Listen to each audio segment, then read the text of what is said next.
The passengers watched in stunned silence as flight attendants dragged an elderly black man down the airplane aisle, his cries of protest drowned out by whispered judgments and silent stares. Some pulled out their phones, others turned away. No one asked questions. No one helped. The attendants rolled their eyes, dismissing him as just another problem passenger. But they didn't know that no one on that plane knew that the man they humiliated didn't just have a ticket. He had the title, and when the truth came out, the entire flight crew wished they could vanish into the clouds. Don't miss the end. Keep watching. 81-year-old Harold Simmons wasn't dressed in a designer suit, nor did he carry a flashy bag. He wore a weathered hat, a cardigan with frayed cuffs, and shoes that had seen better days. To most people, he looked like just another aging traveler with time to kill. But behind those wise eyes and slow steps was a man who had built one of the largest private airline companies in the United States. Wait a second, and tell us where you're watching from in the comments. Don't forget to subscribe for more powerful stories like this. Harold wasn't just flying home, but on a routine quality check flight. He believed in going undercover once a year, anonymously booking seats to evaluate the experience real passengers endured. It had been a tradition for nearly 2 decades, but this flight was about to break that tradition in the worst way. As Harold boarded, a young flight attendant named Jenna gave him a once-over and frowned. "You're in seat 2A?" she asked, sharply, eyeing his printed ticket. "That's a first-class seat." Harold nodded politely. "Yes, ma'am. That's what the ticket says," she scoffed. "I think you might be mistaken. Let me double-check." Without waiting for an answer, she disappeared. A few moments later, she returned, visibly irritated. "We're going to ask you to move to the back.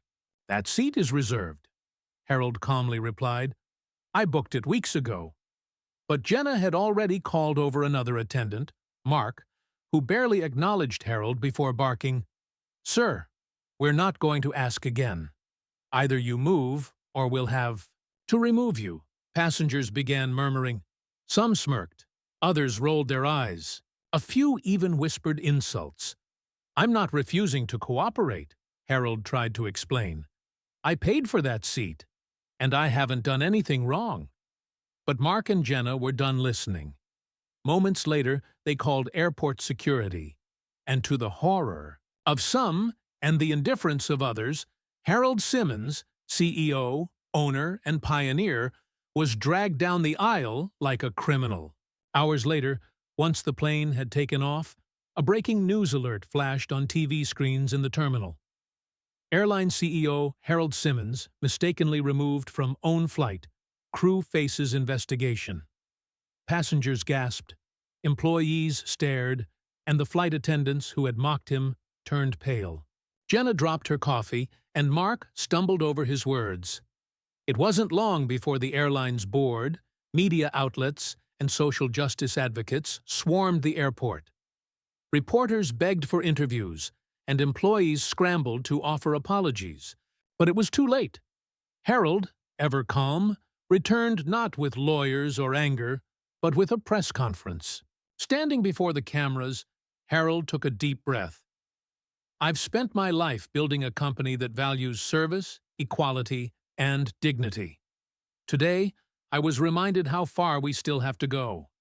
Not just in this airline, but in our society." He didn't call for firings or lawsuits. Instead, he announced a company-wide training program.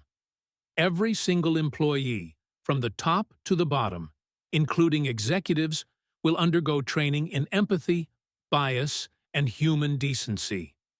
Because the moment we start seeing people for their clothes instead of their character, we all lose altitude.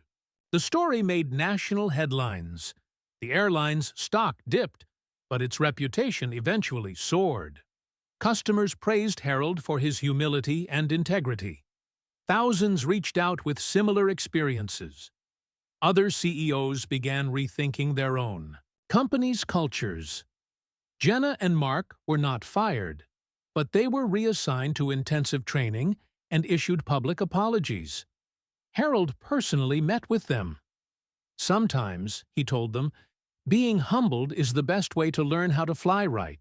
And from that day forward, no one ever looked at Seat 2A, or the man in the cardigan, the same way again. If you enjoyed this story and thought it provoking, don't forget to like, share, and subscribe for more powerful narratives. Let us know your thoughts in the comments. What would you have done in this situation? Your support helps bring more eye-opening stories to life. Take care.